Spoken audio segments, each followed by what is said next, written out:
တခါတော့ကမြို့လေးတစ်မြို့မှာမောင်မောင်နဲ့မမတို့မောင်နှမ2ယောက်နေထိုင်ကြတယ်။မောင်မောင်ကကျွန်တော်တို့ရဲ့ဇက်လိုက်ကျော်17မဲလေးပါနည်းနည်းတော့နမိုနမဲလုတ်တတ်တယ်။မမကတော့စီကန်းကြီးသူတယောက်ဖြစ်တယ်။တဏီကုံကစားထားတာပြင်ပန်းလိုက်တာ။စောစောအိတ်လိုက်မယ်ကွာ။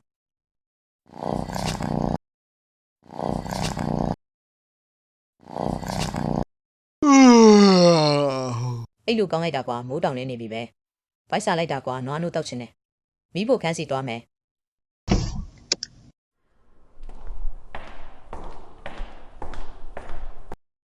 နွားနို့ကုန်နေပြီပဲကော်ဖီတောက်တာပဲကောင်းမယ်ဟဲ့တောက်ပလုတ်တော့ကော်ဖီမုန့်တွေမျက်နှာမှာပေးကုန်ပြီဒုက္ခပါပဲနားနာမုံနမဲလောက်တာနေမီတွေ့ရင်စုခံရတော့မယ်ဟဲ့မောင်မောင်မိဖို့ကြောင့်ထဲမှာစူညံနဲ့ဘာတွေဖြစ်နေတာလဲမျက်နှာမှာဘာတွေပေးနေတာလဲကော်ဖီချုံမလို့ပါမမလုံးလိုက်ရင်အရာရာနဲ့အကြောင်းကြောင်းပေးငါဖြော်ပေးမယ်ကျေးဇူးပါမမဟဲ့ဒီမှာကျေးဇူးပါမမလိုက်တာထွေး